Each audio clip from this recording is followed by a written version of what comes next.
What's up, everybody? It's your boy Warren Williams. This is Core Undisputed. It's been a minute. I'm behind. I know.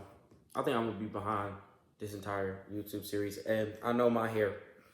I gotta get a haircut. But anyway, let's talk about the NBA playoffs so far.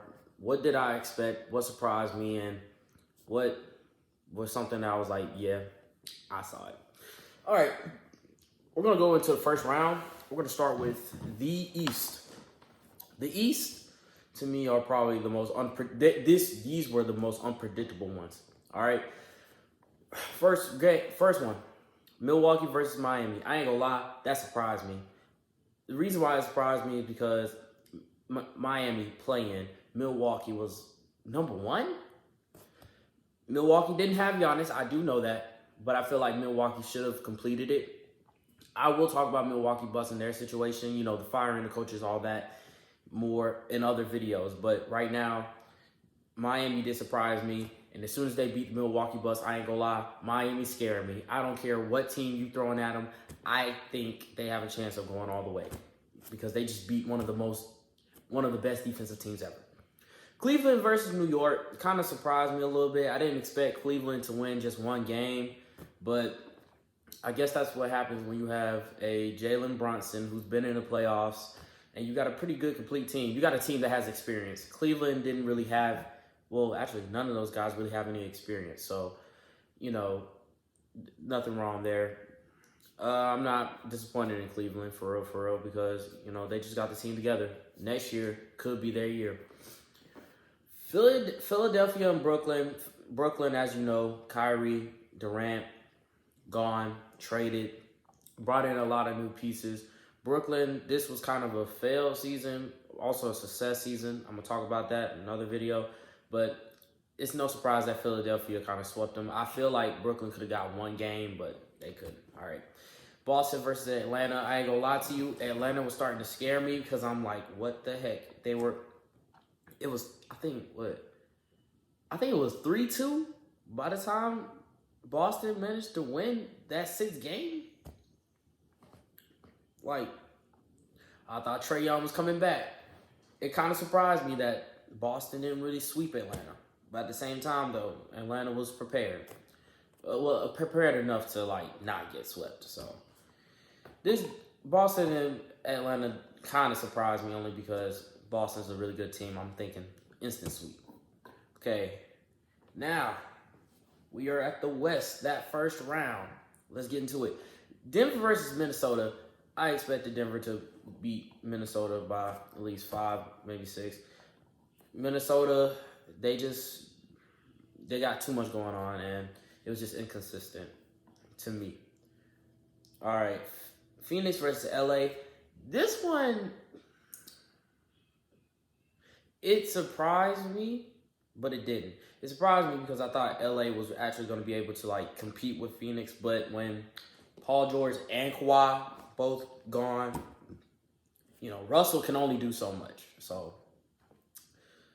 Phoenix instantly just not swept them, but they did beat them in the series. But LA, I can't blame them because you can only do so much, but your key players are out, so there's not much you can do. And plus, Phoenix, that starting lineup alone was just they were out for blood. They're demolishing that LA Clippers team. Okay. Golden State versus Sacramento. This was a really good game. I actually didn't know if Sacramento was going to win or not, but I will say it really showed, what playoff experience will get you, because that last game, you could tell the walls were closing in on Sacramento, and they just couldn't hold out that last game. That last game, it was just bad. And Sacramento started out 2-0. I thought they were gonna go 6 games and Sacramento going to the next round, but that's not what happened. The momentum definitely changed when the league suspended Draymond for that one game. So I think personally, when Draymond suspended, that was the chance for the Sacramento Kings to establish that we're here and that we're taking this series. But they lost that game they lost that game with Draymond out. So Golden State was able to just push on ahead. Memphis versus LA. I expected this. I expected Lakers to at least get 6 games. I knew Memphis was not gonna. I knew Memphis was not going to complete it if Memphis did not try. If Memphis didn't beat the Lakers in 4 to 5 games, because I knew, okay, when it comes down to the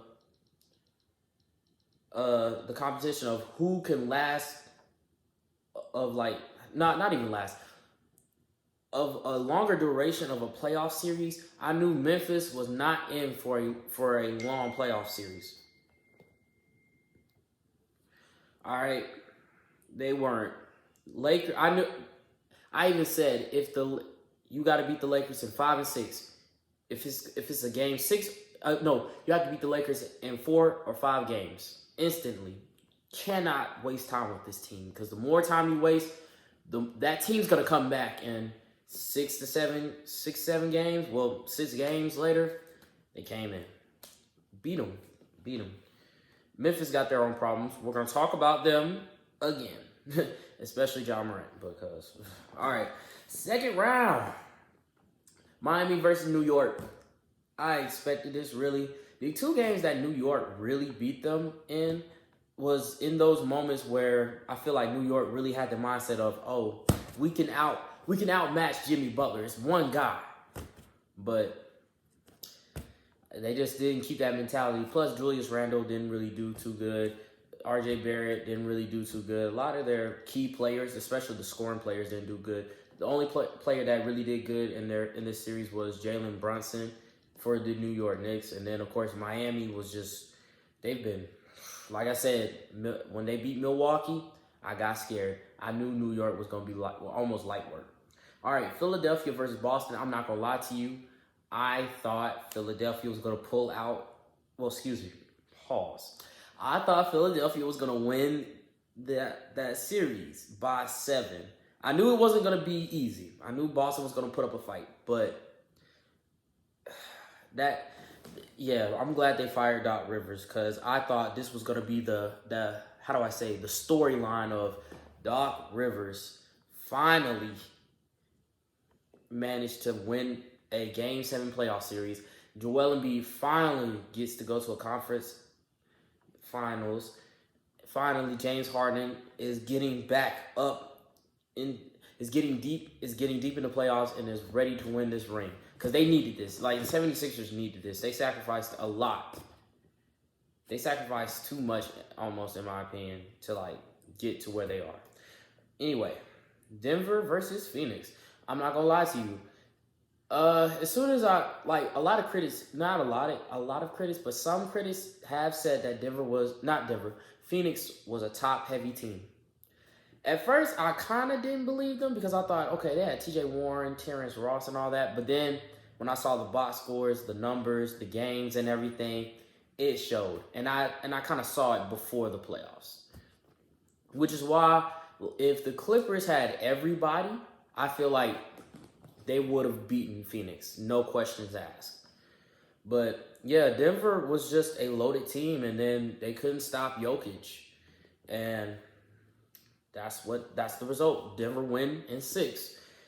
Phoenix, we're gonna talk about them in another video, but Phoenix, they just needed a bench, because one game the bench had 4 points. You can't do that. You can't do that and expect to win. Now, LA versus Golden State.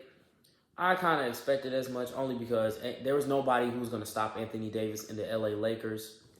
Draymond's a good defender, but he can't stop Anthony Davis every single possession or on a consistent basis, especially when, the LA is a very good all-around team.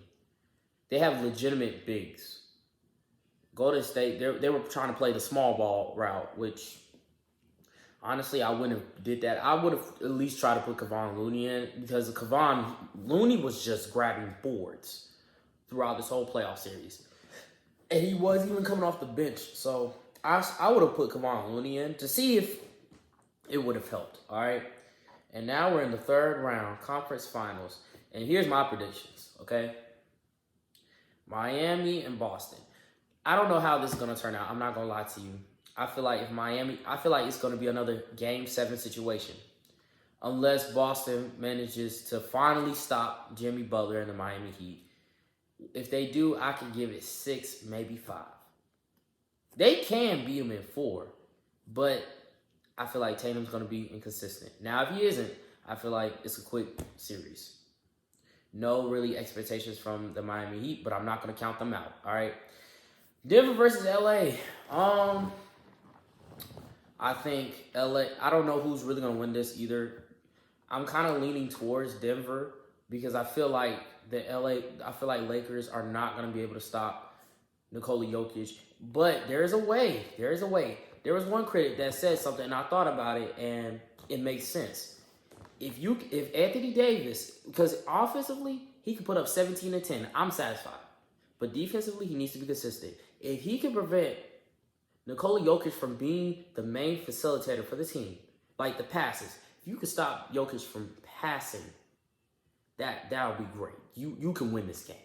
Because someone did say, Nikola Jokic scored 50 points against the Phoenix Suns, and they lost. He scored 50 points and lost. Scoring is not the momentum changer for Jokic. The momentum changer for Jokic is that passing. If you could stop him from distributing the ball, so basically kind of cut off his pieces, cut off connection to his pieces, the offense can stall. The offense will stall, and LA, you can get the ball rolling. Because offensively, Lakers are pretty good. They have their, ups and downs. But all you really need to do is try to stop Nikola Jokic. You just need to stop Nikola from being the facilitator. Try to force him to be the scorer. All right? But are they going to be able to stop him? I don't know. Nikola he's just, bruh. I'm not gonna lie. Nikola's just, that's a beast. That's a different animal in the same beast. I don't know if they're gonna stop. All right, but we'll see. I think Denver versus LA is the game starts today. I will make another video, I think, after the series or in the middle of the series. I'm not gonna make any predictions off the first game because, like I said, momentum changes really quick.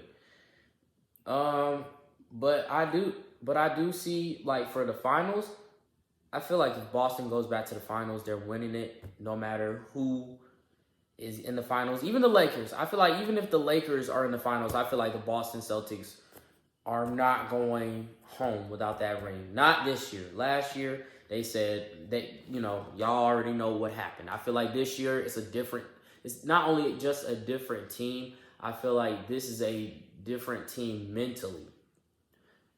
Tatum knows what he has to do. Brown knows what he has to do.